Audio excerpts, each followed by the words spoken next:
اعوذ باللہ من الشیطان الرجیم بسم اللہ الرحمن الرحیم. عزیزان من، آج دسمبر 1977 کی 16 تاریخ ہے اور درس قرآن کریم کا آغاز سورہ الفرقان سے ہو رہا ہے، 25ویں سورت ابتدا سے ہی.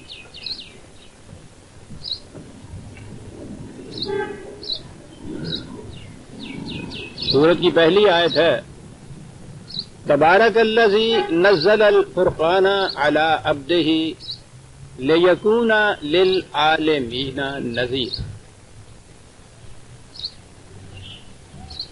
عام ترجمے کی روح سے کہا جاتا ہے کہ بابرکت ہے وہ ذات کے جس نے اپنے بندے پر فرقان نازل کیا، قرآن نازل کیا، تاکہ یہ انسان کے لیے تمام لوگوں کے لیے ڈرانے کا موجب ہو جائے. ترجمہ یہی آپ کو نظر آئے گا ہر جگہ. تبارک برکت کا لفظ تو ہمارے ہاں صبح سے شام تک ہر زبان پر ہوتا ہے، دعا بھی دیتے ہیں ہم، برکت عطا فرمائے. تبارک وہی ہے خود بابرکت اور برکات عطا کرنے والا، برکت عطا کرنے والا. یہ برکت ہوتی کیا ہے؟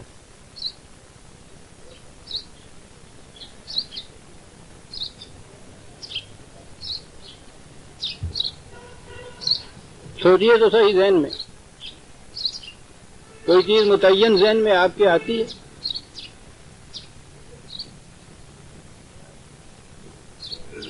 یہ چیزیں تو بچپن سے سنتے آئے نا، تو بسم اللہ پڑھ کے روٹی نہ شروع کیے تو پھر برکت نہیں رہتی.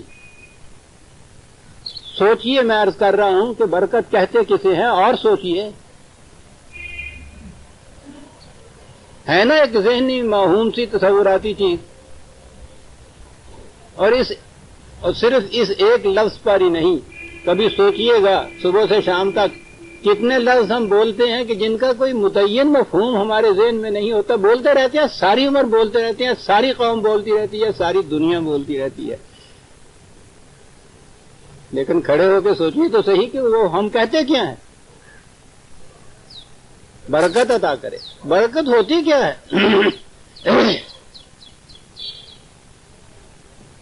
اور یہ چیز ہے جس پہ قرآن زور دیتا ہے تتفکروا.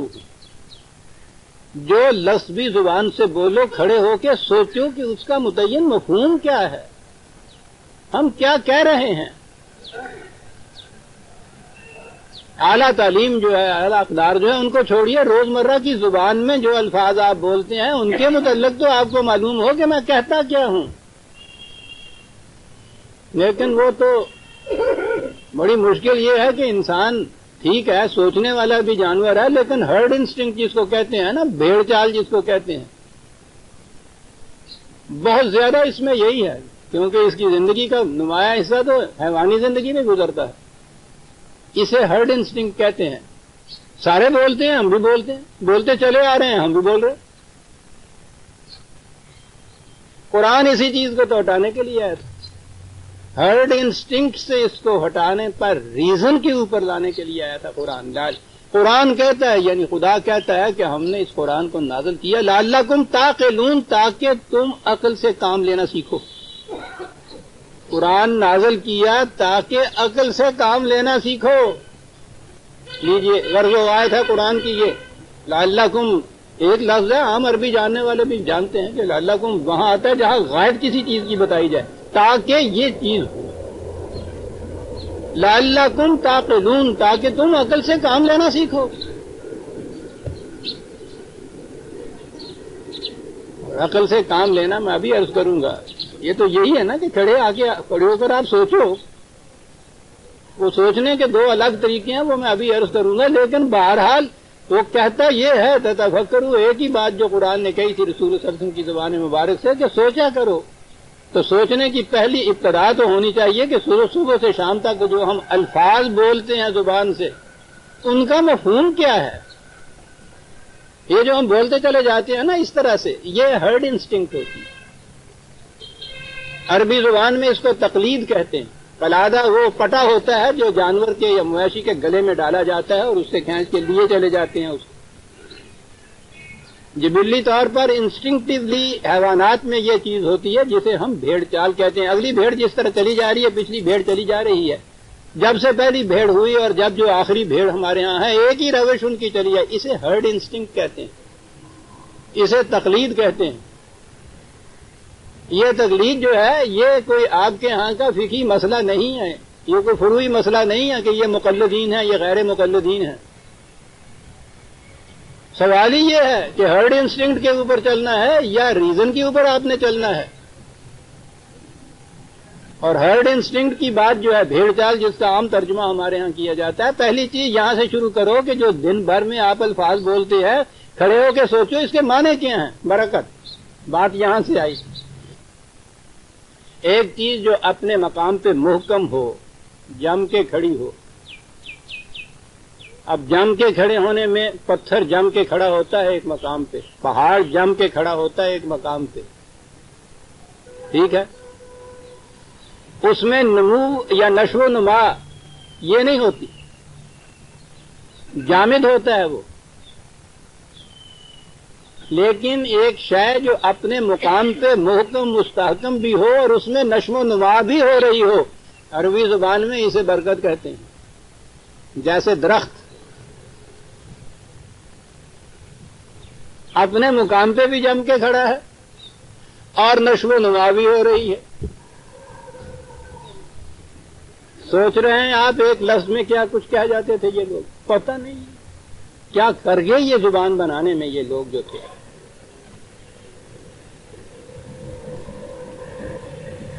برکت یہ ہے کہ اپنے مقام کے اوپر محکم اور مستحکم بھی کھڑا ہو.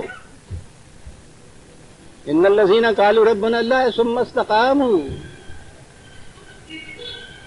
جنہوں نے کہا کہ ہمارا رب اللہ ہے اور پھر جم کر کھڑے ہو گئے اپنے اس دعوے پر, ان پر فرشتے اترتے ہیں قرآن کہتا ہے. لیکن محض جم پہ کھڑے ہونا, میں نے کہا نا وہ تو پتھر اور پہاڑ بھی اپنے مقام پہ جم کے کھڑا ہوتا ہے. جم کے ایک مقام پر جم کے کھڑے رہنا اور نشو و نما ہوتے چلے جانا, اس کا بڑھنا پھولنا پھلنا ساتھ اس کے, اسے برکت کہتے ہیں.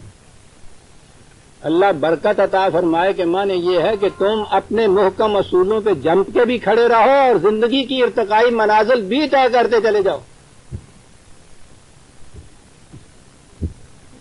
اب سوچئے گا کہ ہم میں سے کسے برکت حاصل ہوتی ہے, اور تبارک کے معنی ہوا کہ وہ ذات جو خود یہ اس صفت کی مالک ہے اور وہ یہ چیزیں عطا کرتی ہے دوسروں کو. یہ برکت کا جو اصول, جو کلیہ, جو طریقہ عطا کیا اللہ تعالیٰ نے انسانوں کے لیے, کس طریق سے؟ نزل الفرقان, فرقان نازل کیا گیا تاکہ برکت عطا فرمائے, جسے ثبات و تغیر کا امتزاج کہتے ہیں, پرماننس اور چینج کا. اپنے مقام پہ محکم بھی کھڑا ہے اور اس کے ساتھ ساتھ نشو و نما ڈیولپمنٹ بھی ہوتی چلی جا رہی ہے.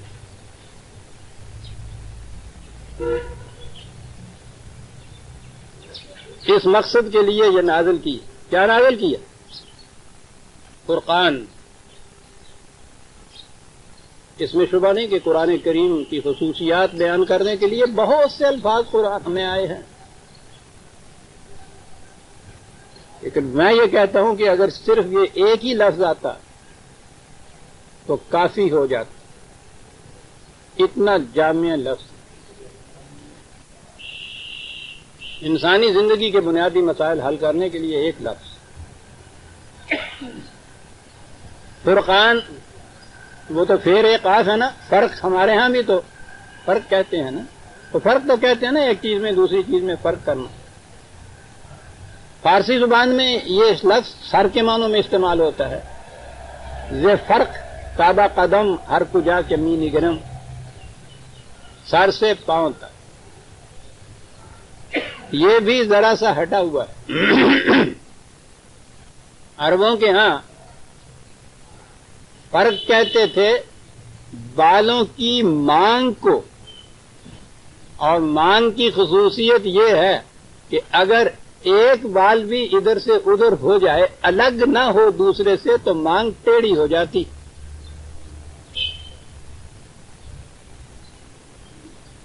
اس طرح دو چیزوں میں امتیاز، تفریق، ڈسٹنکشن، کہ بال برابر فرق نہ رہے ان میں، ایسی نمایاں طور پہ دو چیزیں الگ الگ ہوں کہ ان میں بال برابر فرق نہ رہے، تو اسے کہا جاتا تھا ان کے ہاں فرق.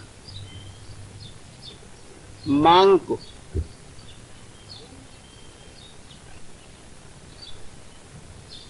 سیدھی ہونی چاہیے.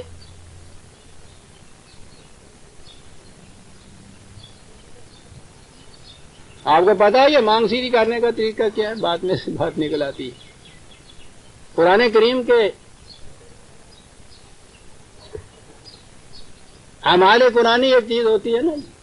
اعمال تو کام کا نام تھا قرآن کے مطابق اعمال، لیکن اعمال قرآنی کے معنی ہوتے ہیں قرآن کی آیتوں کے تعویذ لکھنا، ورد وظائف بتانا. کتابیں لکھی ہوئی ہیں اس کے اوپر. مولانا اشرف علی تھانوی مرحوم کی بھی کتاب ہے، اس میں لکھا ہوا ہے کہ ایک بی بی آئی شکایت کرنے کے لیے حضرت صاحب کے پاس کہ میری مانگ سیدھی نہیں نکلتی. تو آپ نے فرمایا کہ اہدنا الصراط المستقیم 7 دفعہ پڑھ کے کنگھی پہ پھونک مارو، مانگ سیدھی نکلا ہے. تو انہوں استعمال ہی نہیں پتا ہے نہ آیا تھا. ساڈیا مڈیا نے وال ہی ایوں کر کے کر دی. پہلے کھبے پاسے کی تھی مانگ، ایتھے بھی کام نہ بنیا تو انہوں نے جٹا دھاری بن گیا جنہوں بی بی کہنے نے چلو سیاپا ہی مکایا بچوں، نہ رہے بانسری تو مانگ ہی نکل گئی اس میں. ان کی ساری زندگی میں یہ فرق اور مانگ نہیں رہتا. پھر عزیزان من تفریق ہی نہیں رہتی. فرق کہتے تھے عربی زبان میں ایسی نمایاں تفریق جس میں بال برابر فرق نہ ہو. اور الفرقان، فرقان وہ جو اس قسم کی تفریق پیدا کر دے، اور الفرقان کے صرف وہی ایک شے ایسی ہے کہ جو اس قسم کی تفریق پیدا کر سکتی ہے. الف لام کیوں آتا ہے عربی زبان میں؟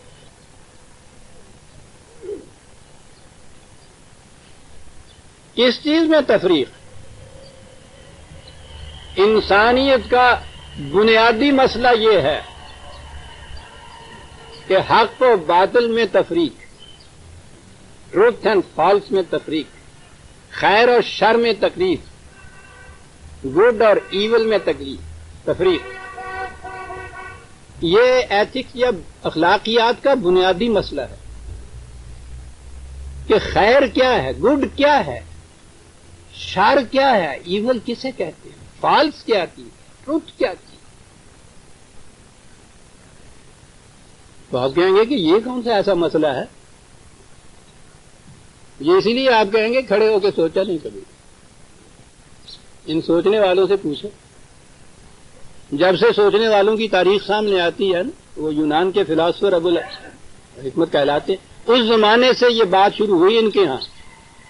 خیر اور شر، حق و باطل کی تفریق، کسے خیر کہتے ہیں کسے شر کہتے ہیں، حق کیا ہے باطل کیا ہے، اس زمانے سے شروع ہوئی، آج تک چلی آ رہی ہے.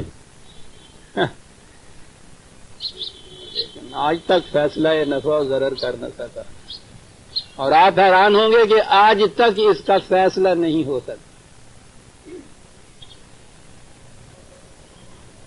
یہ بات تو کوئی ایسی ہے ہی نہیں جس میں کوئی نہ ہو کہ بعض حالات کے اندر بعض چیزیں اچھی ہوتی ہیں، دوسرے حالات میں وہ اچھی نہیں رہتی، اس کے برعکس اچھی ہو جاتی. ایک وقت میں ایک چیز کو آپ حق کہتے ہیں، دوسری چیز میں وہی باطل ہو جاتا ہے. ایک چیز خیر اچھا کہیے، شر کو برا کہیے، تو حالات کے بدلنے کے ساتھ یہ چیزیں بدلتی چلی جاتی ہیں. مثلا یہ چیز عام طور پہ کہی جائے گی نا کہ سچ بولنا اچھا ہے، جھوٹ بولنا برا ہے. تو پہلی چیز تو اگر یہ پوچھی جائے کہ صاحب یہ جھوٹ بولنا برا کیوں ہے، تو وہیں کھڑے ہو جاتے ہیں آپ کہ صاحب یہ بھی کوئی بات پوچھنے کی ہے، برا کیوں ہے صاحب بتا دیجئے. نہیں پوچھنے کی، مجھے نہیں پتا. زیادہ سے زیادہ یہی کہیں گے نا کہ صاحب جو سوسائٹی اس کو بڑا مذموم سمجھتی ہے، برا سمجھتی ہے، اس لیے یہ بری چیز ہے. تو اگر کل کو سوسائٹی اس کو اچھا سمجھنے لگ جائے تو پھر یہ اچھی ہو جائے گی نا.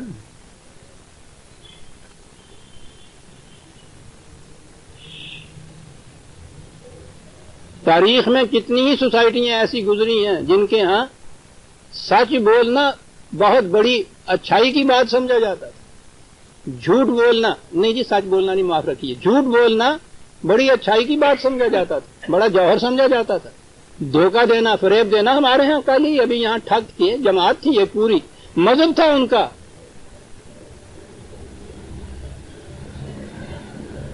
وہ پجاری تھے درگا یا کالی دیوی کے. ان کے ہاں بنیادی چیز تھی، لڑکے، نوجوان لڑکے کی شادی نہیں ہوتی تھی جب تک کسی کو وہ دھوکہ دے کے مارنا آئے. کئی قبائل ایسے ہیں ہمارے ہاں، تو یہ عام طور پہ ماں باپ کی بڑی عزت تکریم کی جاتی ہے. کئی قبائل ایسے گزرے ہیں جو ماں باپ کو کچا کھا جانا جو تھا اس کو بہت بڑی نیکی سمجھتے. دھوکہ دے دینا، رومن کے ہاں رومن کو دھوکہ دینا جو تھا وہ بری بات تھی، غیر رومن کو دھوکہ دینا بڑی نیکی سمجھی جاتی تھی. یہودیوں کے ہاں بھی غیر یہودی جو ہے ان سے سود لینا بالکل شیر مادر کی طرح حرام ہے. یہودی یہودیوں سے نہیں سود لیتے تھے. ہندوؤں کے ہاں دھرم شاستر کے اندر عصمت بڑی چیز ہے، لیکن غیر براہمن لڑکی جو تھی، اس براہمن اگر دست درازی کرتا ہے اس کے اوپر تو اس میں کوئی چیز معیوب نہیں سمجھی جاتی تھی. کیا چیزیں آپ نے اس سے، ان مثالوں سے کیا سمجھا؟ یہ کہ یہ چیزیں جو ہیں، سچ بولنا، عصمت کی حفاظت کرنا، دغا نہ دینا، فریب نہ دینا، ہم نے دیکھا یہ ہے کہ یہ بعض سوسائٹیوں کے اندر بالکل اس کے برعکس تھا. حالات کے تابع یہ چیزیں بدلتی چلی جاتی تھی. تو جو چیزیں اس طرح سے بدلنے والی ہوں ان کو یا تو ریلیٹو کہتے ہیں، اضافی ہوتی ہیں، یا مشروط ہوتی ہیں کہ ان حالات کے تابع تو یہ اچھی بات ہے، اگر یہ حالات بدل جائیں تو پھر یہ اچھی بات اچھی نہیں رہتی، بری ہو جاتی.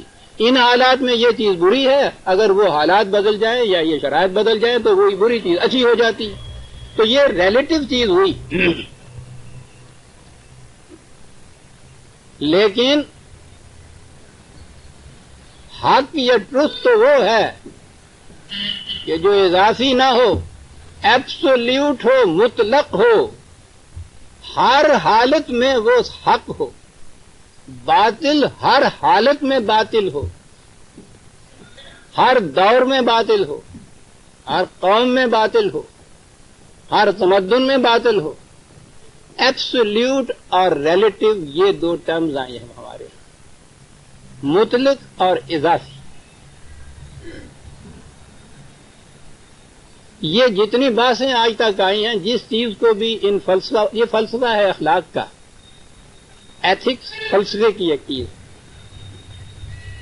تو اس میں یہی چیزیں آئی ہیں کہ مطلق یا ایبسولیوٹ ٹروتھ کیا ہے،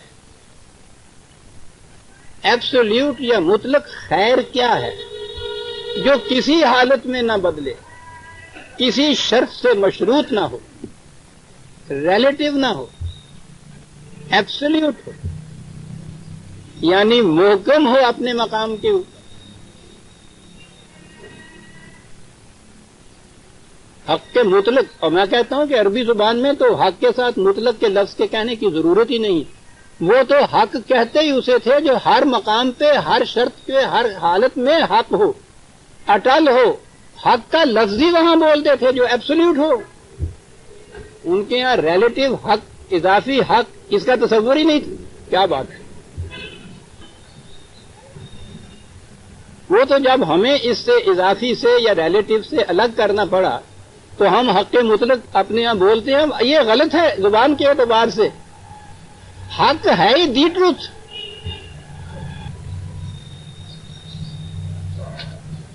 یہ جو چیز ہے کہ ایک چیز بعض شرائط کے تابع شر ہے، ذرا حالات بدل جائیں وہی خیر ہو جاتا ہے. معاف رکھیے گا، شاید آپ کے ذہن میں آ جائے کہ یہ اس نے فلسفیانہ گفتگو کو چھیڑ دی، اس کے بغیر بات نہیں سمجھ میں آئے گی. آئیے نیچے کی سطح پہ گفتگو کریں ہم. جھوٹ بولنا بری بات ہے، ٹھیک ہے، ہر ایک ہم میں سے کہے. قرآن کی روح سے کذب جو ہے یہ باطل ہے، شر ہے، ٹھیک ہے. کیا یہ مطلق باطل ہے، مطلق شر ہے، ایبسولیوٹ ہے؟ آپ کو معلوم ہے کہ آپ کی یہاں کیا چیز یہاں جاری ہے؟ پرانے زمانے میں آپ کی ملوکیت کے دور کے اندر تو یہ چیزیں تھیں کہ جھوٹ ہے تو بری بات، لیکن زندگی کی بعض ضرورتیں ایسی ہیں جن میں جھوٹ بولنے کی اجازت ہی نہیں بلکہ جھوٹ بولنا واجب ہو جاتا ہے۔ پرانی تفسیروں کو چلے جائیے، آپ کے دور میں مولانا مودودی صاحب تشریف فرما ہے آپ کے ہاں، انہوں نے کہا ہے زندگی کی عملی ضروریات ایسی ہیں جن میں جھوٹ بولنا واجب ہو جاتا ہے، یعنی جھوٹ نہ بولے تو گناہ گار ہو جاتا ہے آدمی، ترک وجوب تو گناہ گاری کی بات ہوتی ہے، واجب ہو جاتا ہے۔ تو گویا سچ جو ہے یہ حق مطلق نہ رہا، ایبسلیوٹ ٹروتھ نہ رہا، ریلیٹو ہو گیا، کنڈیشنل ہو گیا، مشروط ہو گیا۔ زندگی کی بعض ضرورتوں کے تابع جھوٹ بولنا واجب ہو جاتا ہے۔ اب جھوٹ بولنا شر مطلق یا باطل مطلق نہ رہا، ایبسلیوٹ نہ رہا، اضافی ہو گیا، مشروط ہو گیا، ضرورت کے تابع۔ پوچھئے ان سے کہ دنیا میں کون سا جرم ہے جس کے لیے مجرم سے پوچھئے تو وہ یہ نہ کہہ دے کہ میں نے ضرورت کے تابع یہ کیا۔ پھر میں دوہرا دوں جو برسوں سے دہرایا کرتا ہوں، ہمارے ہاں تو روز کہتے ہیں تو جھوٹ بولے آگا، کہنے لگا مینو کی لوڑ پہ، یہی سے میں جھوٹ بولتا، مینو کی لوڑ، جھوٹ بولا تم نے، مجھے کیا ضرورت تھی۔ گویا ضرورت نہ ہو تو کوئی بھی جھوٹ نہیں بولتا، ضرورت نہ ہو تو کوئی بھی کوئی جرم کرتا۔ الگ بات ہے کہ ایک چیز اس کے نزدیک ضرورت ہو، آپ کے نزدیک وہ ضرورت نہ ہو، لیکن اس سے پوچھئے تو وہ ضرورت بتا دے گا ضرور۔ اور ضرورت ایک تو یہ فزیکل ضرورت ہے نا کہ روپیہ پیسہ ملتا ہے، اس سے یہ چیزیں، جذبات کی تسکین تو اس سے زیادہ اشد ضرورت ہوتی۔ زنا کو قرآن کریم نے حرام قرار دیا، حرام مطلق قرار دیا، یعنی کوئی حالت ایسی ہے نہیں کہ جس میں اس کی اجازت ہو۔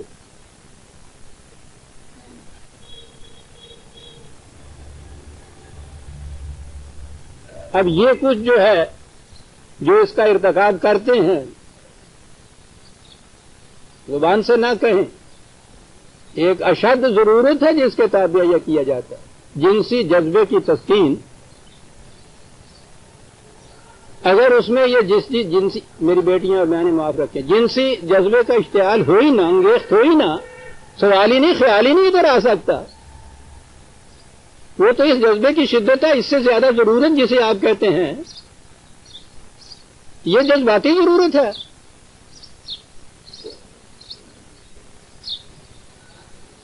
زندگی کی ساری ضرورتیں پوری ہو رہی ہیں جتنا کچھ ایک کے پاس ہے، یہ ہوس زار جو ہے مارے مارے اس کے لیے پھر رہی ہے، بھاگے بھاگے چلا جا رہا ہے صاحب۔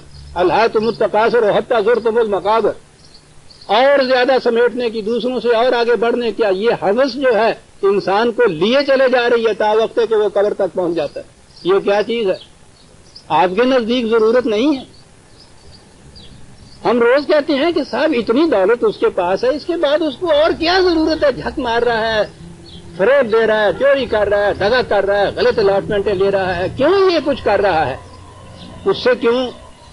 آپ کے نزدیک اس کیوں کا جواب ہے نہیں، کیونکہ آپ سمجھتے ہیں کہ زندگی کی ضروریات پوری ہو رہی، اس کے اندر ایک ہوس ہے جذباتی، اور جذباتی ضرورت تو تبھی ضروریات سے بھی کہیں شدید ہوتی ہے۔ تو ضرورت کے بغیر تو کوئی جرم، کسی جرم کا بھی ارتکاب نہیں ہوتا۔ ضرورت کی نوعیت میں آپ فرق کر سکتے، ضرورت، اور اگر تصور یہ ہو جائے، نظریہ یہ ہو جائے کہ ضرورت کے مطابق ایک غلط چیز جو ہے وہ صحیح ہو جاتی ہے، اس کی اجازت ہو جاتی ہے، تو دنیا میں کوئی چیز بھی باطل مطلق یا شر مطلق رہتی نہیں۔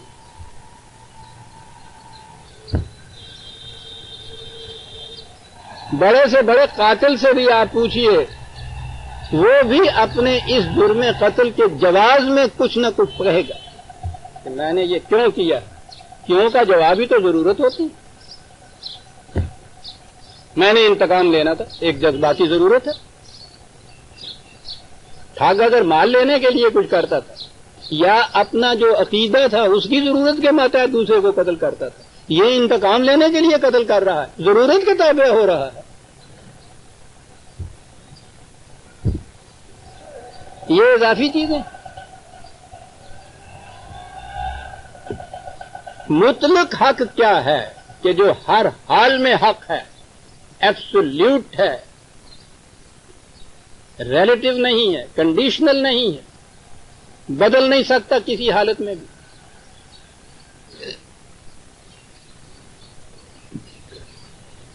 اتنی سی چیز ہے عزیزان من جہاں آ کر آپ اس کا نام کچھ رکھ لیجئے، وہی کی ضرورت پڑتی ہے کہ وہ ایسے حق چیزیں دیتا ہے جو ایبسولوٹ مطلق حق ہوتی، اور یہی مسئلہ ہے جو چلا آ رہا تھا یونان سے لے کے آج تک کہ حق یا خیر مطلق کیا چیز۔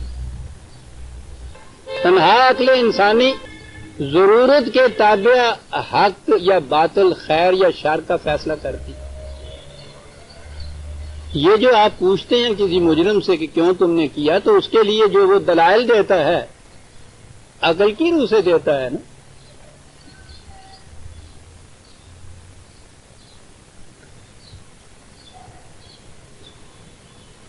جس کی عقل اپنے مقام پہ قائم نہیں ہوتی، جسے آپ دیوانہ کہتے ہیں،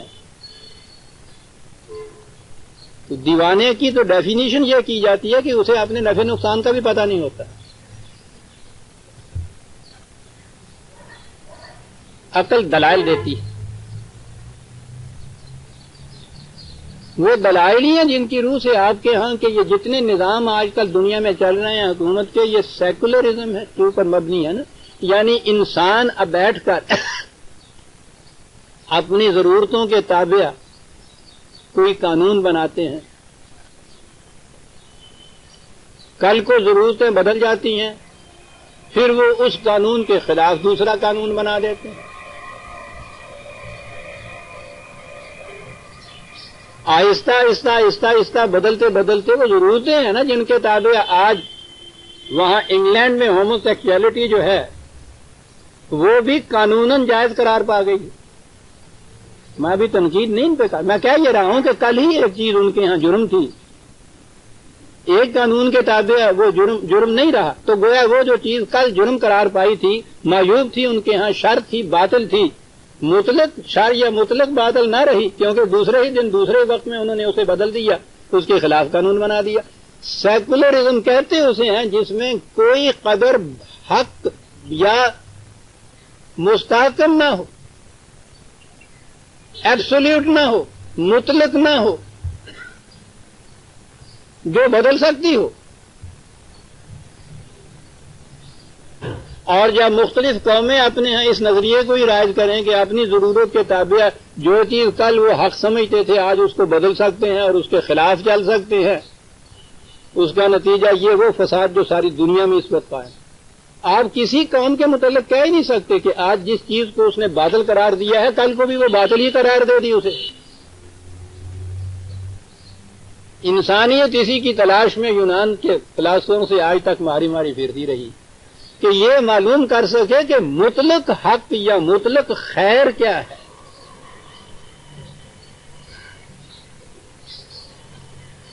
ایبسولوٹ ہر حالت میں جو بھی، لیکن آج بھی انسان کی یہی صورت۔ میں یہ کہہ رہا ہوں یہی بات کہ روز قوانین بدلتے رہتے ہیں آپ کے ہاں، یہ دلیل ہے اس بات کی کہ مطلق حق یا خیر کے اوپر انسان نہیں پہنچ پایا۔ مطلق اگر ہوگا تو وہ بدلنے کی ضرورت اس میں نہیں رہے گی۔ مطلق کے متعلق تو قرآن کے الفاظ میں کہا ہی جائے گا کہ لا تبدیل لکلمات اللہ۔ مطلق بدلتا نہیں تقاضوں کے مطابق، ضروریات کے مطابق۔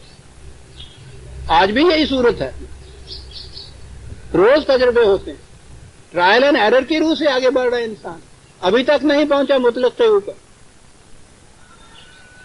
بال نے کہا ہے کہ آدمی اندر جہان خیر و شر، کم شناست نفع خود را از ضرر، کس نہ داند زشت و خوب کار چیست زیادہ ہموار و نا ہموار چیست. ابھی تک مطلق خیر اور حق پر نہیں پہنچ پایا انسان.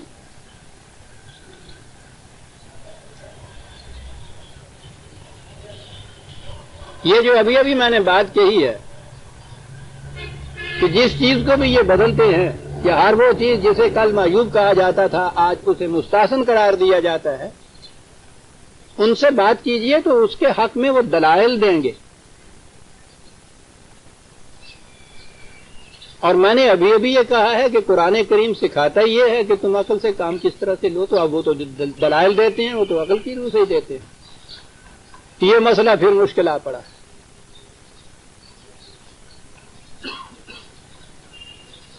اس کے لیے غور و فکر کرنے والے مغرب کے بھی فلاسفر، اور وہ میں سمجھتا ہوں فلاسفر سے آگے یہ جو سائیکالوجسٹ آئے ہیں نا، یہ بہت آگے بڑھ گئے ہیں.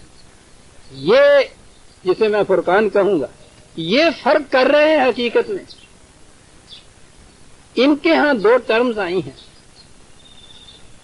اور بڑی عمدہ ٹرم. ان کے ہاں ایک چیز ہے ریزن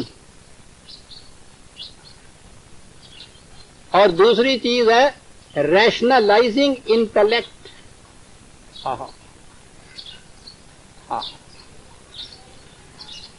یہ لوگ ریزن بولتے ہیں ایبسولوٹ مطلق شے کے متعلق جو بات کہی جائے، اور یہ جو اضافی چیزیں روز بدلتی ہیں اس کو حق ثابت کرنے کے لیے، اس کو صحیح ثابت کرنے کے لیے کہتے ہیں کہ یہ انٹلیکٹ ہے، ریشنلائز کرتی ہے اپنے فیصلوں کو.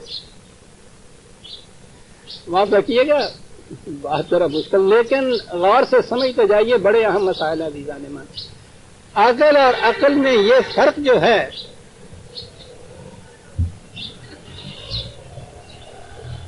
ہمارے ہاں یہ دو ٹرمز، اقبال کی نگاہ تو بہت دور جاتی ہے، قرآن پہ نگاہ ہے. قرآن نے ان دو قسم کی جو عقلیں ہیں ان میں فرق کیا ہے. باطل کے حق میں جتنے بھی یہ باطل پر چلنے والے لوگ دلائل دیتے تھے، قرآن ان کے دلائل کو بیان کرتا ہے، لیکن اس کے بعد یہ کہتا ہے کہ یہ ان کی عقل فریب کار کا کام تھا جو یہ کر رہے ہیں، کہ جو چیز باطل ہے اس کو حق ثابت کر رہے ہیں. قرآن کریم کی اس بصیرت کی روح سے جو اقبال کو حاصل کی، اور ادھر وہ فلسفے میں بھی آپ جانتے ہیں جو مقام اس کا تھا، وہ ان چیزوں کو اچھی طرح جانتا تھا. اس نے ہمیں دو ٹرم دی، دانش نورانی اور دانش برہانی. اور میں کہتا ہوں کہ آج جو سائیکالوجسٹ نے ریشنلائزنگ انٹلیکٹ کہا ہے اسے دانش برہانی شخص نے کہا ہے. کیا بات ہے! ایک دانش نورانی ہے کہ جسے انہوں نے ریزن کہا ہے، اور یہی ہے وہ چیز جسے وہ کہتا ہے کہ وہی کرتی یہ ہے کہ حق مطلق دیتی ہے، اور اس کے حق میں دلائل جو دیتی ہے وہ دانش نورانی ہوتی. قرآن اپنی کسی بات کو بغیر دلیل کے نہیں منواتا، وہ کتاب کے ساتھ حکمت کو نازل کرتا ہے. یہ جو دو اصطلاحیں آج آئی ہیں سائیکالوجسٹ کی، ان کی روح سے ہم کہیں گے کہ قرآن یہ جو دلائل دیتا ہے ایبسولوٹ مطلق حق کے حق میں، وہ ریزن کہلا سکتی ہیں، اور یہ جو باطل کے کو حق ثابت کرنے کے لیے دلائل دیے جاتے ہیں وہ ریشنلائزنگ انٹلیکٹ کہلا سکتی ہے، دانش برہانی جسے قرآن وہ کہتا ہے. اور دوسری جگہ وہ اسی کو عقل خود بھی اور عقل جہاں بھی سے تعبیر کرتا ہے. بڑی چیز ہے سر. عقل خود بھی غافل از بہبود غیر، سود خود بیند نہ بیند سود غیر. ایک عقل تو یہ ہے کہ صرف اپنے مفاد کے لیے وہ استعمال اپنے آپ کو کرتی ہے، دوسرے کے مفاد کا اس کو کوئی خیال نہیں رہتا. دوسرے کو دھوکہ دینا، جھوٹ بولنا، فریب کرنا، اپنے لیے کوئی چیز جو ہے اس کو حاصل کرنے کے لیے، اور اس سے پوچھئے تو ہزار دلائل وہ دے دیں گی صاحب. یہ ہے عقل خود بھی. غافل از بہبود غیر، سود خود بیند نہ بیند سود غیر، اور اس کے مقابلے میں وحی حق بینندہ ہے سود ہمہ. وحی کی روح سے جو ایبسلیوٹ اقدار یا ویلیوز ملتی ہیں وہ تمام نوع انسانی کی منفعت کو دیکھتی ہیں. وحی حق بینندہ ہے سود ہمہ در نگاہ سود و بہبود ہمہ. اور یہ فرق ہے. اسی لیے قرآن نے کہا ہے وَيَمْكُثُ فِي الْأَرْضِ مَا يَنْفَعُ النَّاسَ، بقا اسی عمل کے لیے ہے جو پوری کی پوری نوع انسانی کے لیے منفعت بخش ہو، ورنہ اپنی ذات کے لیے، اپنے خاندان کے لیے، اپنے قبیلے کے لیے، اپنی قوم کے لیے منفعت کی تو ہر ایک سوچتا ہے. یہ دانش برہانی یا انٹلیکٹ کے ریشنلائزنگ انٹلیکٹ کہلا جاتا ہے. تمام نوع انسانی کی منفعت کے لیے سوچنے کی جو بات ہوگی اسے ہم کہیں گے دانش نورانی یا عقل جہاں بین. اس کے لیے سائیکالوجی کی اصطلاح میں، آج کی سائیکالوجی کی اصطلاح میں ریزن بولا جائے، کہا جائے گا. یہ چیز ایبسولوٹ ہوگی. آج کے انسان کے متعلق اقبال نے یہ لکھا ہے نا کہ عشق نا قید و خرد می گزردش صورت مار، وہی سے معروم ہو گیا. اپنی عقل کی روح سے جو چیزیں یہ طے کرتا ہے وہ سانپ کی طرح اس کو ڈسنے لگ جاتی ہیں، اس لیے کہ عقل کو تابع فرمانے نظر کر نہ سکا. یہ عقل سے وحی کی روشنی میں عقل سے کام لینا جو تھا یہ نہ اس نے سیکھا. نتیجہ اس کا یہ ہوا کہ اپنی حکمت کے خموں پیچ میں الجھا ایسا آج تک فیصلہ نفع و ضرر کر نہ سکا.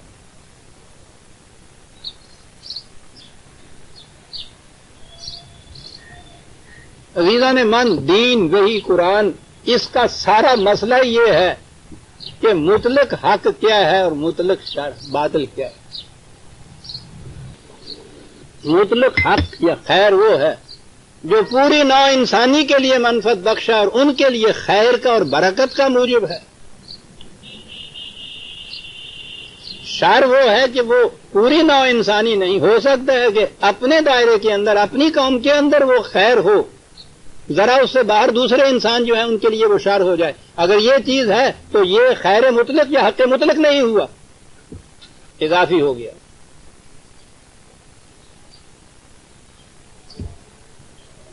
الفرقان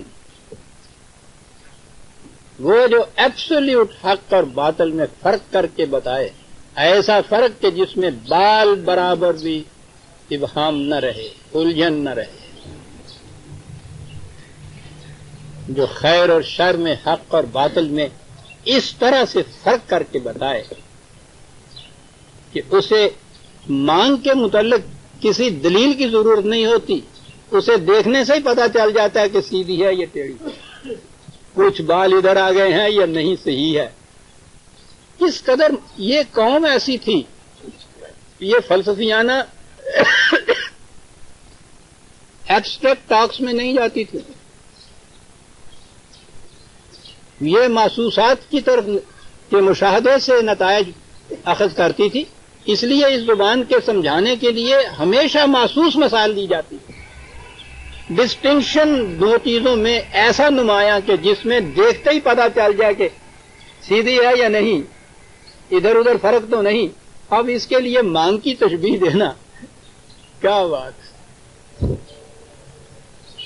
قرآن ان کے ان الفاظ کو الف لام کے ساتھ استعمال کر دیتا ہے اور پھر اس کو ساتھ دی بڑھا دیتا ہے کہ یہی ہے وہ فرق کرنے والی شے. حق بھی ایبسولیوٹ اور حق کو بتانے والے یہ جو وحی کی روح سے اقدار دی گئی ہیں یہ بھی الفرقان، ان میں جو فرق کر کے دکھا ہے. تو اب آپ نے یہ دیکھ لیا کہ قرآن کریم کاہے کے لیے آیا ہے، اور پھر یہ بھی دیکھ لیا کہ یہ لا تبدیل لکلمات اللہ پھر کیوں کہتا ہے. اگر یہ مشروط و حالات کے تابع ہے، اگر یہ بدل جاتا ہو ضروریات کے تابع ہے، تو یہ تو پھر بدلنے والی شے تو مطلق رہ ہی نہیں سکتی. وہ تو ایبسولوٹ ہوتی نہیں ہے. ایبسولوٹ تو ان شرائط اور تقاضوں اور ضروریات سے بالا ہوتا ہے. ہر حالت میں، ہر آن میں، ہر زمانے میں وہ حق حق رہتا ہے، خیر خیر رہتا ہے، جو نوع انسانی کی، پوری نوع انسانی کی منفعت کے لیے ہوتا ہے.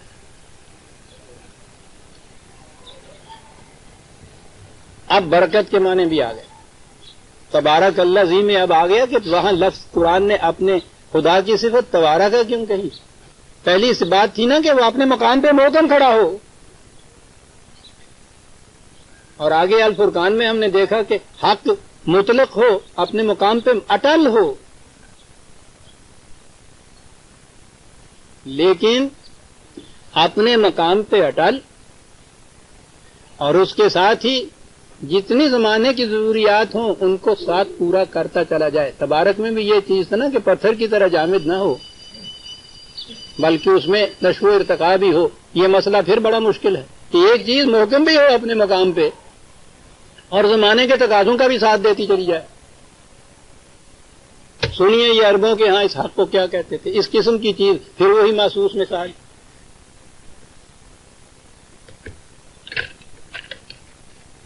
یہ جو ہمارے ہاں آج کل کے دروازے ہیں یہ تو ان میں ہنجز ہوتی ہیں نا لگی ہوئی.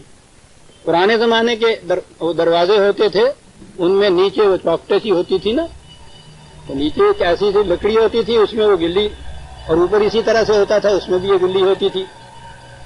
تو وہ دروازے اس طرح سے ہوتے تھے. عربوں کے ہاں یہ چیز جس کے اندر یہ آ کے رکھی جاتی تھی، یہ جو تھے، جی ہاں پنجابی کیوں کیوں تھی کہنے آگے میں پتہ نہیں اردو کی کہنے، یہ تو اپنے مقام کے اوپر مستحکم ہوتی تھی اور دروازہ ضرورت کے مطابق کھلتا بھی تھا، ضرورت کے مطابق بند بھی ہوتا تھا. وہ اسے حق کہا کرتے تھے کہ اپنے مقام پہ اٹل ہو، وہاں سے نہ ہلے اس کی وہ جو ہے اتنی سی.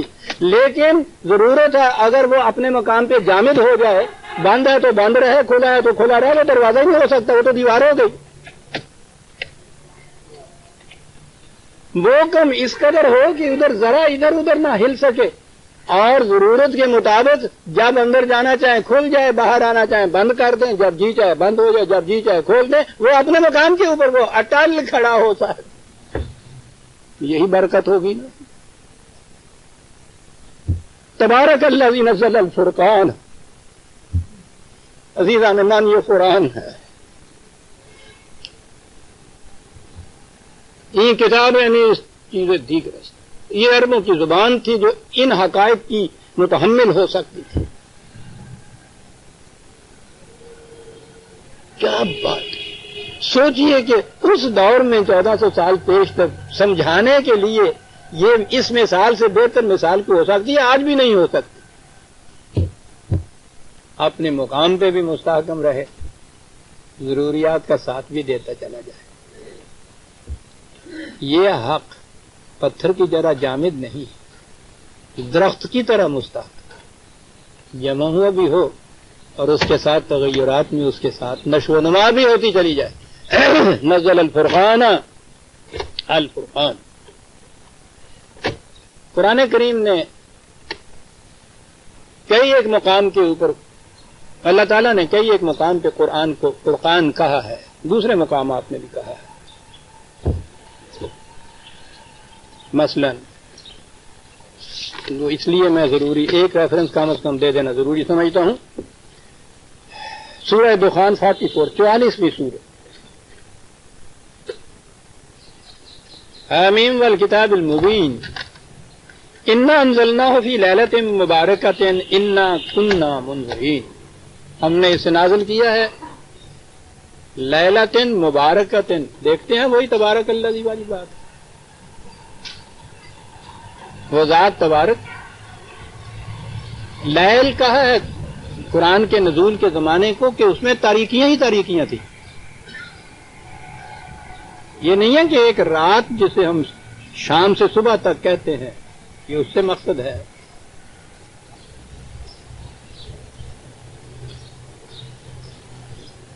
تاریکیوں کے دور کے اندر لیکن وہ تاریکیاں کس قدر بابرکت ثابت ہوئی کہ اس قسم کا سفیدہ سحر اس سے نمودار ہو گیا. کیا چیز نازل کی؟ فیہا یفرق کل امر حکیم. یفرق یہی وہی فیر ہے قاف کا، اب سیوا آ گیا ورب کا، فعل کا، جس میں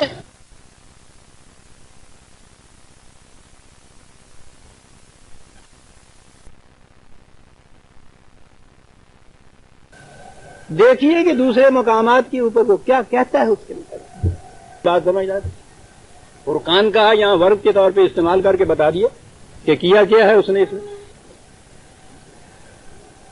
میں نے اس لیے بھی خاص طور پہ یہ کہا انا انزلنا فی لیلۃ مبارکۃ، یہ جو وہ شب برات کی رات آیا کرتی ہے نا، ایک شب برات کی رات،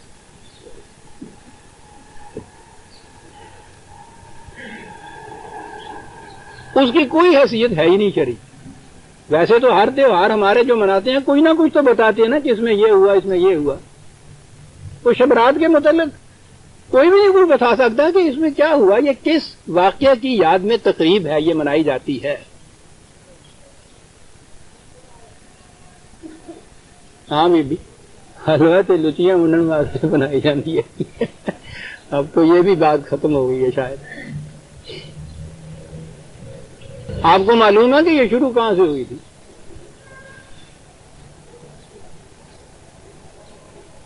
عباسیوں کے خلفاء یہ مجوسی تھے. مسلمانوں کے ادھر آئے، اقتدار ان کے ہاتھ میں آیا.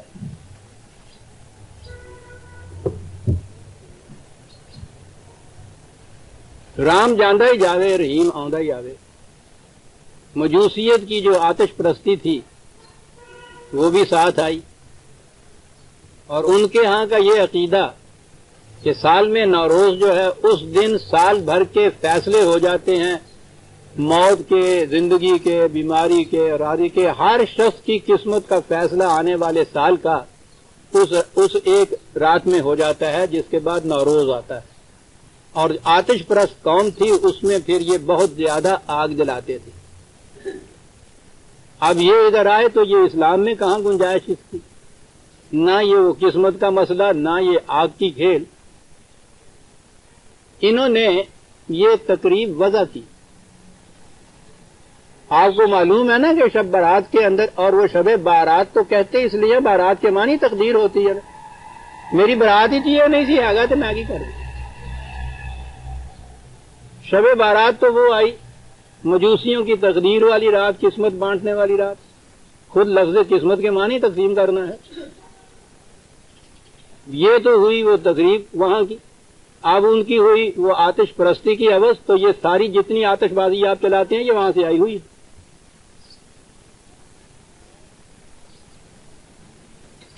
اب یہ چلا آ رہا ہے، آپ کے ہاں کا یہ مذہب کا جز ہو گئی.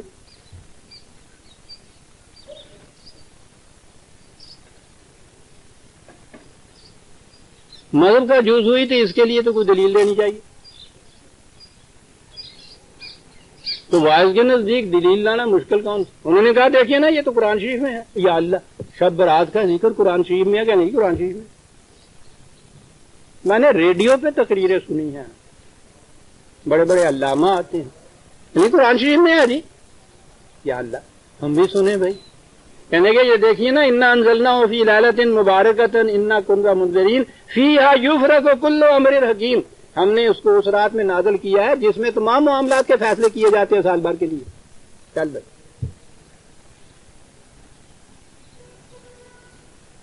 کہنے کہ وہ یہ ہے. عرض کیا گیا کہ حضور یہ شب برات جو ہے یہ تو وہ شب برات کا جو مہینہ اس میں آتی ہے نا، شعبان میں. اور قرآن کریم کے متعلق خود قرآن میں ہے کہ شہر رمضان الذی انزل فیہ القرآن، کہ یہ رمضان کے مہینے میں نازل ہوا ہے. تو وہ تو رمضان کے مہینے میں کوئی رات اگر آپ کہتے ہیں تو آنی چاہیے، تو یہ پہلے ہی آ گئی ہے. یہ کیسے ہو گیا؟ کہنے لگا جی تمہیں حجتاں بڑیاں ہوندیاں ہے نہیں کی علاج ہے. ٹھیک ہے جی، علاج بڑیاں حجتاں ہوندیاں تمہیں. یعنی دلیل تاریخ سے نہیں ہے کوئی لایا. انہوں نے کہا کہ قرآن میں یہ ہے کہ رمضان الذی قرآن. بابا کوئی رات ایسی تم نے بنانی تھی تو رمضان میں تو بناتے. وہ رمضان کے آخری عشرے کے اندر اس رات کی تلاش پھر اور کرتے ہیں. یہ شب رات تو توڑ دینے تو عید تک رات ہی لفظ توڑے جان دینے.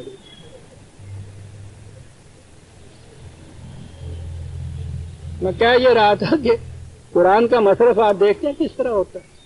مسجد کے اندر باز نہیں تھا, ریڈیو کے اوپر ساری دنیا کو سنا رہے تھے جی.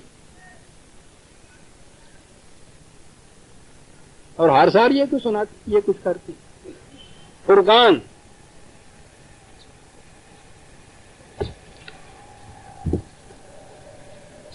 بہت اچھا جی. قرآن تو ہے الفرقان, حق و باطل میں اس طرح سے فرق کرتا ہے. ہمیں فرقان نے کیا دیا؟ کہا تمہیں بھی دیا.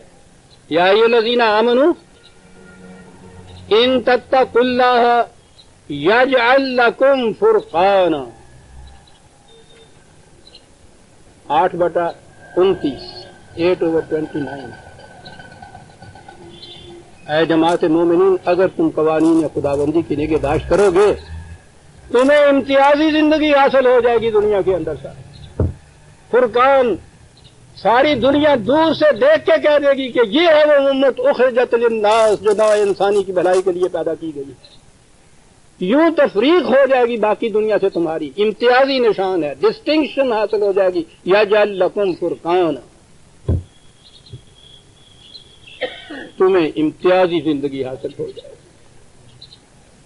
کیسا امتیاز؟ مومن بالائے ہر بالا کرے, بالائے ہر بالا کرے. مومن جو بھی دنیا میں جس بلندی کے اوپر بھی قوم کوئی ہے اس سے بھی آگے, اس لیے کہ غیرت او برنا تابد ہم سرے.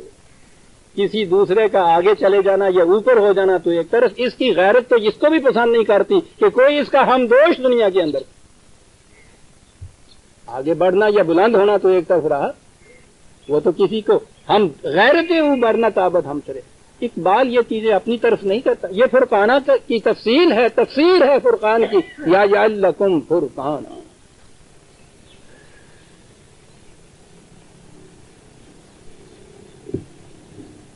امتیازی نشان. ان سے پوچھئے کہ قرآن تو یہ کہتا ہے, ٹھیک ہے, ساری دنیا میں امتیازی نشان تو ہے نا. ساری دنیا کے بھوکے, ساری دنیا میں ذلیل, ساری دنیا کے محکوم, کسی کام کو ہم دوش نہیں انہوں نے ہونے دیا. امتیاز تو ہے ہی نا. بدنام نہ ہوں گے تو کیا نام نہ ہوگا. امتیازی نشان. معاف رکھیے گا, بیچ میں کبھی کبھی ایسی چیزیں بھی آ جاتی ہیں. بات وہ بڑے زور کی کہہ گئے تھے تو وہ بھانڈ کم وقت. بات تو بڑے زور کی کہہ گئے تھے. فرقان یا امتیازی نشان کہ حشر کے دہاڑے مختلف قومیں آتی جائیں گی, تعارف کے لیے آواز آ جائے گی, یہ وہ قوم آئی ہے, یہ وہ قوم آئی ہے, یہ وہ قوم. اس کے بعد ایک قوم آئے گی صاحب, سوکھی ہوئی, ہڈیاں نکلی ہوئی, زرد روح, کپڑا بھی پورا پہننے کے لیے نہیں ملا ہوا, نظر آ رہا ہے کہ بالکل فقر و فاقے کی حالت میں چلی آ رہی ہے. آواز آ جائے گی کہ ہاں یہ آ رہی ہے اللہ کے محبوب کی امت, دیکھیے سارے. وہ پوچھیں گے کہ یہ کس قسم کی یہ قوم آئی؟ کہا آپ نے دیکھا باقی ساروں سے الگ قوم ایک ممتاز. کہنے لگے کہ کیا امتیاز ہے؟ تو کہنے لگے کہ یہ اللہ کے رنگ میں رنگی ہوئی ہے, نہ وہ کھاتا ہے نہ انہیں کھانے کو ملتا ہے, نہ وہ پہنتا ہے نہ انہیں کپڑا ملتا ہے, وہ بھی لامکان ہے, نہ میری گھر کاٹ کوئی نہیں ہے گا. یجعل لکم فرقانا, امتیازی زندگی ہے نا. بس تھوڑا جہا آدمی نو ٹھیٹ ہونا پہنتا ہے. عزیزان من, فرقان قرآن نے یہ کہا ہے واضح زبان کہ کبھی نہیں ہو سکے گا کہ کفار کو مومنین کی جماعت کے اوپر غلبہ حاصل ہو جائے، کبھی نہیں ہو سکے گا۔ آج دنیا میں مسلمانوں کی کسی خطہ میں الگ قومیں کہنا یہی اسلام کے خلاف ہے، وہ تو امتی بات تھی، لیکن آپ کیونکہ بڑھ چکی ہے کہنا پڑتا ہے۔ کوئی ایک قوم بھی دنیا میں ایسی ہے کہ کفار کا کسی نہ کسی طرح سے ان کے اوپر غلبہ نہ ہو، بالواسطہ بلا واسطہ، مادی نہیں تو ذہنی صحیح، سیاسی صحیح، ساری دنیا میں مغلوب قوم۔ اس نے کہا تھا کہ کفار کو کبھی مومنوں کے اوپر غلبہ حاصل نہیں ہو سکے گا۔ فرقان اسے کہتے ہیں۔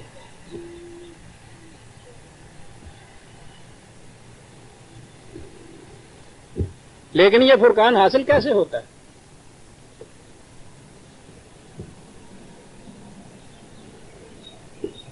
اس کے متعلق بھی فرقان دینے والے نے جو وعدہ کیا تھا اسی نے بتایا کہ فرقان حاصل کیسے ہوتا ہے۔ 13 سالہ مکی زندگی، دنیا بھر کی مصائب و مشکلات اور نامساعدات اور تکالیف برداشت کرنے والی قوم جم کے کھڑی ہوئی اپنے مقام کے اوپر۔ کیا تھا ایمان ان لوگوں کا صاحب؟ اس قدر تکالیف آج بھی انسان کے رونگٹے کھڑے ہو جاتے ہیں جب سنتے۔ ایک شخص نہیں ہے جو اپنے مقام پہ ہلا ہو، آپ مقام سے ہلا ہو، ایک فرد نہیں۔ پہلے تو اس قسم کی ایک جماعت، پہلا فرقان یہ کہ اس مقام میں جہاں نظام خداوندی یا حکومت خداوندی کے تمکن کے امکانات بظاہر ابھی نہیں تھے، یہاں سے سارے کے سارے الگ ہو کے مدینے چلے گئے۔ پہلا فرقان تو یہ ہے۔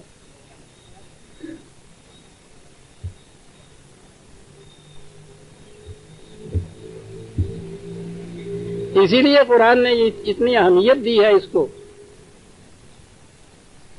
کہ مکے کے رہنے والے یا کسی اور جگہ کے باوجود استطاعت کے امکان کے اگر وہاں سے ہجرت کر کے یہاں نہیں آتے تو وہ جماعت مومنین میں شامل نہیں ہیں۔ فرقان کی یہ کیفیت، وہ الگ کر دینا چاہتا تھا چھانٹ کے ان کو، وہاں جا پہنچے، پناہ گزینوں کی حیثیت سے وہاں یہ بھی پہنچے ہیں بیچارے، کہ انہوں نے مکے والوں نے یورش کر کے اس دور کے معیار کے مطابق ایک لشکر جرار لے کر اپنے ساتھ 1000 آدمی کا لشکر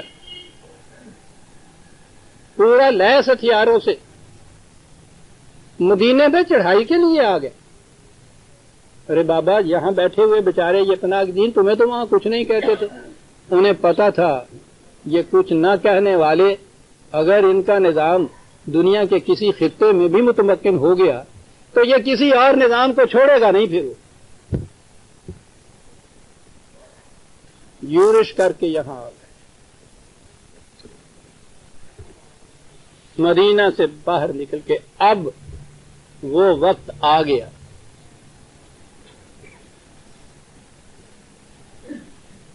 یہ جو چھوٹی سی جماعت تھی 300 کی، دنیا کے ہر معیار کے مطابق نظر آتا تھا کہ ان کے مقابلے میں میدان جنگ میں جائے گی تو ان میں سے شاید ایک بھی باقی نہیں بچے گا۔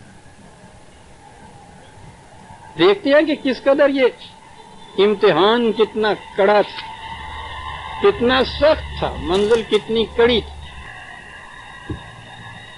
کیا انہوں نے ان کے ساتھ کچھ مفاہمت کر لی، مداہنت برتی، مساہلت پہ اتر آئے، کمپرومائز پہ آ گئے، کہہ دیا انہوں نے کہ کوئی بات نہیں، حق بھی اضافی ہوا کرتا ہے، ضرورت کا آج تقاضا یہ ہے کہ تمہارے ساتھ کچھ صلح کر لی جائے۔ میں کہتا ہوں اس سے بڑی ضرورت بھی کوئی اور ہو سکتی تھی جو اس مقام کے اوپر آ کے آ پڑی تھی۔ ضرورت کے ہر معیار و تقاضے کے مطابق اس سے اشد ضرورت ہی کوئی نہیں ہو سکتی تھی، لیکن اگر ضرورت کا ہمارا ہی معیار ہوتا تو حق و باطل کا فرقان تو دنیا میں نہ ہو سکتا تھا۔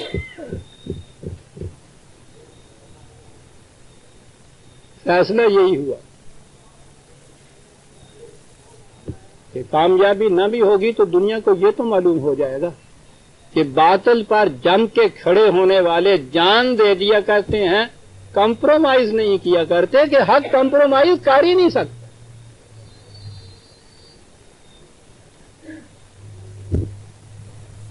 وہ ایسے وقت میں کم درجے کی ضرورت تو ایک طرف، جان کو محفوظ رکھنے کی ضرورت کے بھی قائل نہیں ہوتے، میدان میں جا کے نکل کے کھڑے تھے. اور وہ جو تاریخ میں وہ آتا ہے، میں سمجھتا ہوں کہ وہ ہیرے کی طرح جگمگا رہی ہے حضور کی وہ دعا جو اس وقت کی ہے. وہ ہے حقیقت میں فرقان کی صحیح تفسیر. یہ گیا ہے کہ صفیں باندھ کے کھڑے ہو گئے ایک دوسرے کے سامنے. وہ اس زمانے میں یہ جسے مذہبی پیشوا آج کہتے ہیں، جسے آج رسول کہتے ہیں، وہ مسجد میں صرف نماز کرانے والا نہیں ہو، جماعت کرانے والا یا واز کہنے والا نہیں ہوتا تھا. فوج کا کمانڈر ان چیف بھی وہی ہوتا تھا.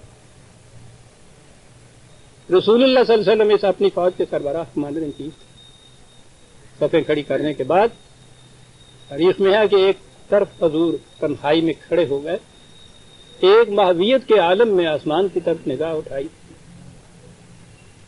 ماہویت کا یہ عالم تھا، تاریخ کہتی ہے کہ حضور کے چادر جو اوپر دی ہوئی تھی وہ سڑک کے نیچے ڈھلک کے جا رہی تھی، اور وہ فرما یہ رہے تھے حضور، یا التجا کر رہے تھے رب العزت میں بدرگاہ میں کہ بار الہ، یہ مٹھی بھر جماعت اس آسمان کے نیچے جو حق کی علمبردار ہے، ان کے علاوہ کوئی اور حق کا علمبردار آج ہے نہیں. یہ تو حق کی شہادت دینے کے لیے آ گئی میدان میں، انہوں نے تو اپنی جان دے دینی ہے، اس سے ان کا تو کچھ نہیں بگڑے گا. یہ سب کچھ سمجھ سوچ کے یہاں آئے ہیں. میں صرف یہ کہنا چاہتا ہوں کہ اگر آج یہ جماعت اس میدان کے اندر ختم ہو گئی تو پھر میں چونکہ خاتم النبی ہوں، اس کے بعد پیغمبر کوئی نہیں آنا. یا اللہ یہ سوچ رکھ کہ اس کے بعد قیامت تک تیرا نام لینے والا دنیا میں کوئی نہیں رہے گا. کیا بات ہے اس دعا کی، ذمہ داری اس میں ڈال دی، میرا تو کچھ نہیں جانا.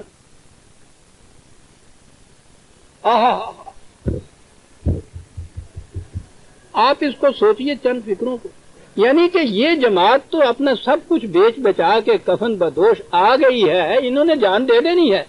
اگر یہ یہاں سب ختم ہو گئے تو ان کا تو کچھ نہیں بگڑے گا، یہ تو اس مقصد کے لیے آئے ہیں. تو سوچ لے کہ اس کے بعد پھر دنیا میں تیرا نام لینے والا کوئی نہیں رہے گا. اور یہ وہ مقام ہے کہ جہاں خدا نے کہا کہ آج کا دن یوم الفرقان ہے. بدر کے جنگ میں قرآن نے کہا ہے یوم الفرقان 8/8/41. فما انزلنا علی عبدنا یوم الفرقان یوم التقى الجمعان. فرقان کا وقت آتا ہے جب آمنے سامنے جتھا کھڑا ہو جائے، لشکر کھڑے ہو جائے.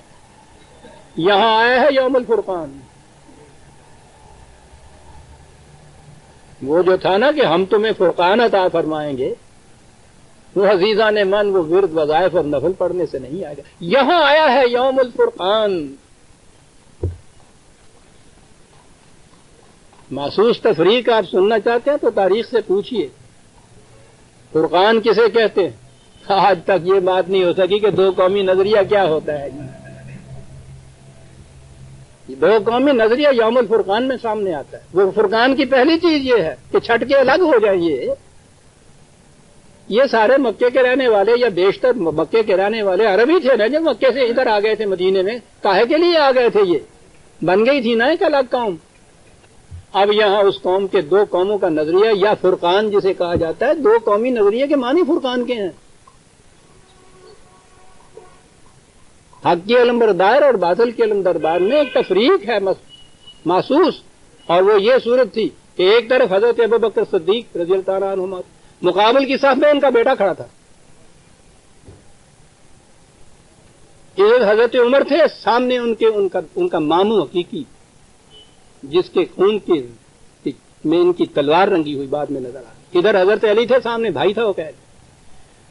ادھر خود نبی اکرم صلی اللہ علیہ وسلم تھے، ادھر حقیقی چچا عباس تھے، نہیں آگے جائیے. ادھر آپ کھڑے تھے، دوسری طرف بیٹی کا سہاگ لٹ رہا تھا، داماد کھڑا تھا. یوم الفرقان، یہ شہادت گاہ الفت میں قدم رکھنا ہے. لوگ آسان سمجھتے ہیں مسلمان. تمہیں گوئے مسلمانم بلرزم. جب میں کہتا ہوں کہ میں مسلمان ہوں، کانپ اٹھتا ہوں کہ دانم مشکلات لا الہ را میں جانتا ہوں لا الہ کی مشکلات کیا ہوتی ہیں۔ یہ منظر آسمان کی آنکھ نے کبھی دیکھا عزیزان میں؟ یہ فرقان، یہ دو گامی نظریہ۔ اور بعد کا وہ واقعہ، اس بیٹے نے بعد میں یہ بات کیا تھے مدر میں، باپ سے یہ کہا کہ ابا جان، بدر کے میدان میں ایک وقت ایسا آ گیا تھا کہ آپ بالکل میری شست میں تھے، تیر میں نے چڑھا رکھا تھا تلے پہ، آپ سامنے آ گئے، میرا ہاتھ کانپ گیا اور میں نے تیر وہیں کمان وہیں رکھ دی، تیر نہ چڑھایا۔ آپ نے کہا کہ بیٹا اگر ایسا وقت میرے پہ آتا اور میرے سامنے تم آتے تو میرا ہاتھ کبھی نہ کامتا، اس لیے کہ میرے سامنے ابو بکر کا بیٹا نہیں تھا، باطل پرست حق کے مقابلے میں کھڑا تھا۔ یوم الفرقان،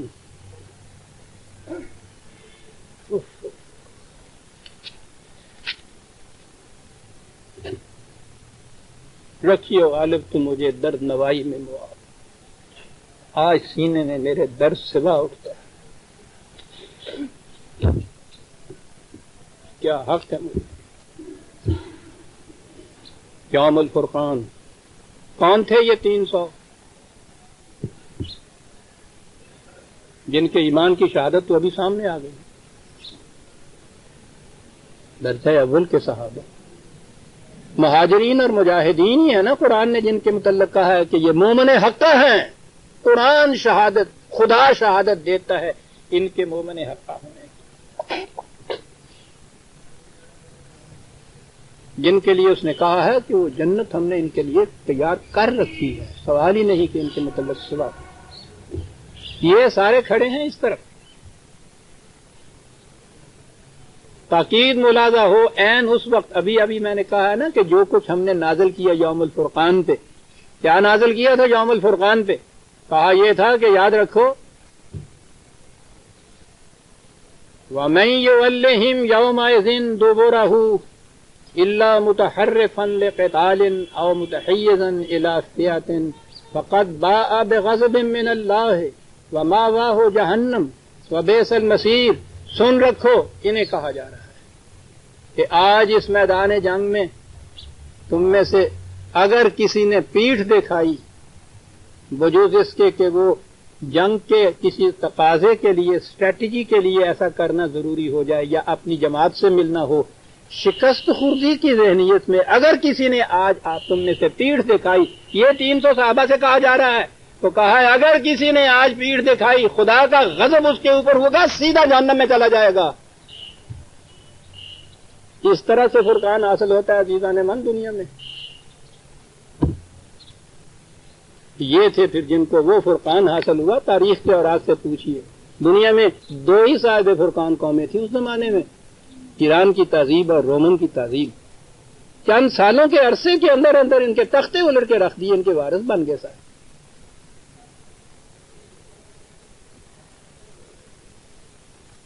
تبارک الذی نزل الفرقان علی عبدہ، اور اس کے بعد کہا تھا کہ یا ایھا الذین آمنوا ان تتقوا اللہ یجعل لکم فرقانا، اور فرقان ملتا تھا جنگ بدر میں جب یوم الفرقان کہا گیا ہے، اور اس کی کیفیت یہ تھی کہ صحابہ جیسے بھی ایمان اور اعمال لے کے اگر ایک مقام کے اوپر اس طرح سے کہیں ان کا قدم میں لغزش آتی ہے، سیدھا جہنم میں جا پہنچتا ہے۔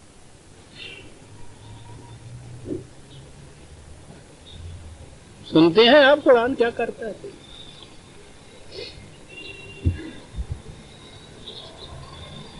نزل الفرقان علی عبدہ، ایک لفظ اس کے سامنے تھی مذاہب عالم کی تاریخ، خدا کے سامنے تو ہوتی۔ یہ چھوڑ دیجئے کہ ہر رسول خدا کی طرف سے آیا، خدا کا اس نے دین دیا، بعد میں اس کی امت نے اس دین کو مذہب سے بدل دیا۔ جتنے بھی مذاہب عالم آ رہے ہیں ان میں آپ ایک چیز دیکھیں گے، قرآن نے جسے غلو کہا، خاص طور پہ یہودیوں سے کہا کہ یاد رکھو دین میں غلو نہ کرنا۔ غلو کے معنی ہوتے ہیں کسی کو اپنے مقام سے بڑھا دینا، مبالغہ کر دینا۔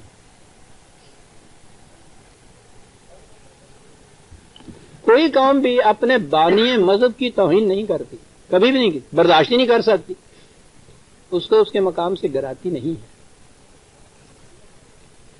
لیکن ہر قوم نے اسے اس کے مقام سے اوپر کر دیا، بڑھا دیا۔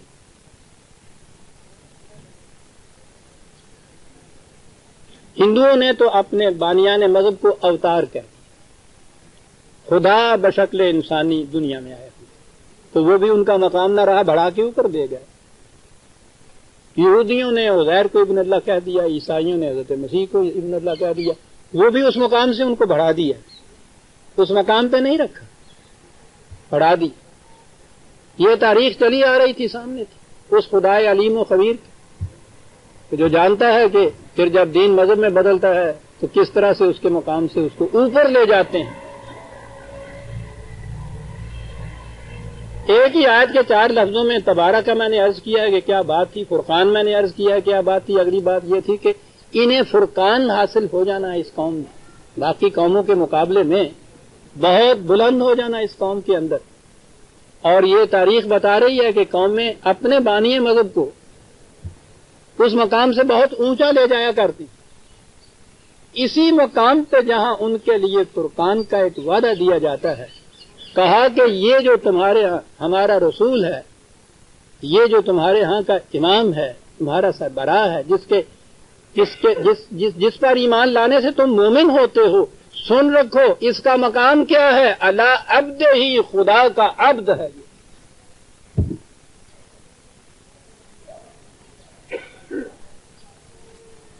متعین کر دیا اس کا مقام،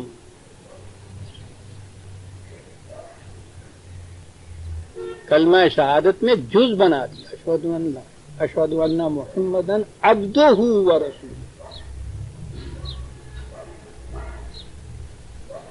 خدا کا عبد ہے اور بہت بڑا مقام ہے۔ عبودیت خداوندی یا عبدیت خداوندی، انتہا یہی ہے،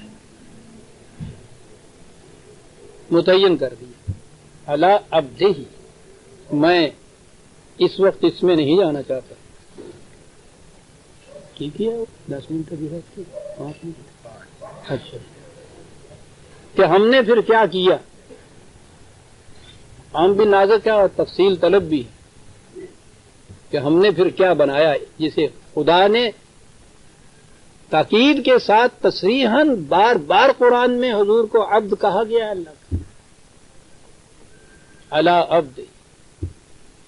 اس کے بعد اگلا لفظ کہ کاہے کے لیے یہ نازل کیا، تمہارے لیے تو فرقان دینے کے لیے، لیکون للعالمین نذیر، عالمین یہ ہے کہ جی حضور ختم نبوت ہے، قیامت تک کے لیے آپ کیسے ثابت کرتے ہیں، ان میں مباحثوں کی مناظروں کی ضرورت ہی نہیں ہے، قرآن للعالمین نذیر،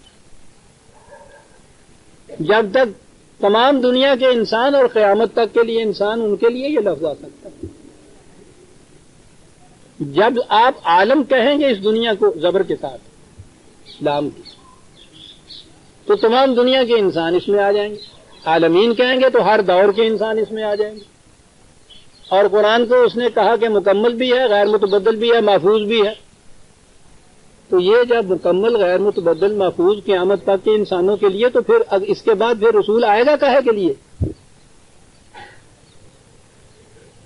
لمبی چوڑی آیتیں پیش کرنے کی ضرورت ہی اس میں نہیں،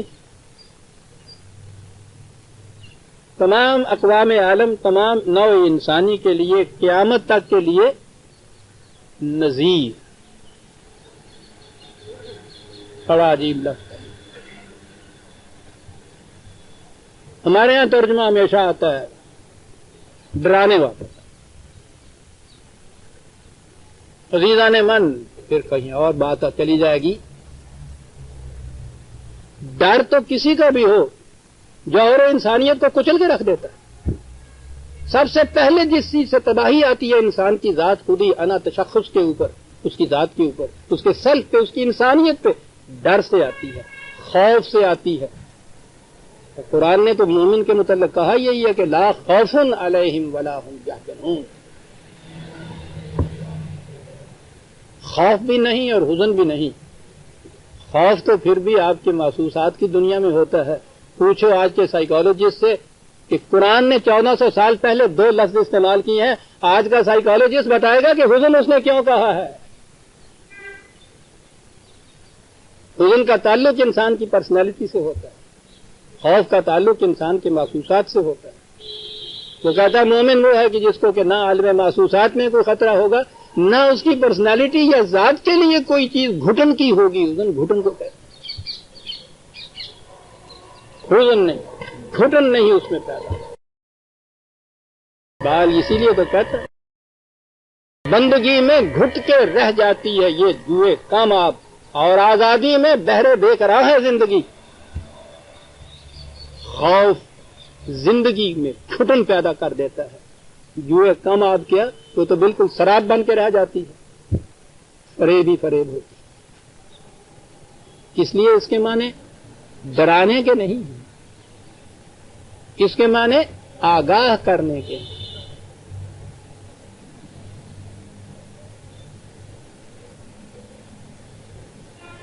تقویٰ کے یہی معنی محتاط رہنا.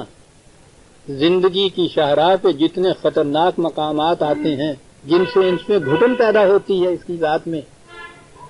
نذیر کے معنی ان مقامات سے آگاہ کر دینے والا کہ یاد رکھو ان چیزوں سے یہ زندگی کی جوئے یہ بحری بے قرار جو ہے جوئے کماب بن جائے گی. محتاط رہو یہ چیزیں آئیں گی راستے میں. آگاہ کر دینے والا ان چیزوں سے.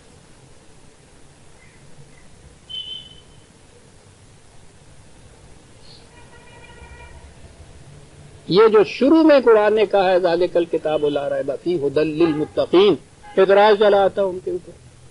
ہمارے ہاں تو وہ متقی آپ کو معلوم ہے نا کسے کہتے ہیں. تو اعتراض یہ چلا آتا ہے کہ صاحب جو متقی ہو گیا تو متقی تو مومن سے بھی اگلا مقام ہمارے ہاں ہوتا ہے نا. تقویٰ شعار متقی ایک بات تو ھدی للمتقین. تو یہ متقی جو ہو چکا ہے ان کے لیے کہا ہے ہدایت. ان کو ہدایت کی ضرورت کیا ہے وہ تو متقی ہو گئے. متقی کے یہ معنی نہیں ہے. بڑا عجیب لفظ ہے یہ. انگریزی زبان میں ایک چیز ہے کیوریٹو. کیوریٹو ہوتا ہے جب مرض میں کوئی مبتلا ہو جائے تو اس کو کیور کرنے والا پھر اس کی اصلاح کر دینے والا. اور ایک چیز یہیں سے ہے کیوریٹو نہیں بلکہ کیئرنگ فار. بڑی اچھی اصطلاح ہے یہ بھی سائیکالوجی کی اصطلاح ہے. وہ اس مصیبت میں مبتلا ہو کے اس کی اصلاح نہیں کرتے. وہ زندگی کیئرنگ فار لائف. کیا ترجمہ کروں اس کا؟ تقویٰ ہے اس کا ترجمہ صحیح عربی زبان میں. پہلے سے ہی اس بات کے لیے محتاط رہنا کہ اس قسم کی کوئی بات نہ ہو جائے جس سے لائف میں گھٹن پیدا ہو جائے. ہی کیئرز فار ہز لائف. یہ ہے تقویٰ. نذیر کے معنی یہ ہیں کہ ان مقامات سے آگاہ کر دینا ان لوگوں کو جو کیئر کرتے ہیں اپنی زندگی کے لیے کہ یہاں پٹ فال ہیں. اور پھر آگاہ اس طرح سے کیا فرقان. سائن بورڈ لگا دیے. وہاں جہاں پٹ فال تھا وہاں کسی کو کھڑا کر دیا. سرخ بتی جلا دی وہاں پہرے دار کھڑا کر دیا. دعائی دینے والا ہو گیا. اس طرح سے نذیر اس کو کہیں گے. ادھر نہ آنا ادھر سے جانا. یہ ہے نذیر. تمام نوع انسانی کے لیے قیامت تک کے لیے آگاہ کرنے والا زندگی کی خطرناک گھاٹیوں سے. تبارک الذی نزل الفرقان علی عبدہ لیکون للناس للعالمین نذیرا.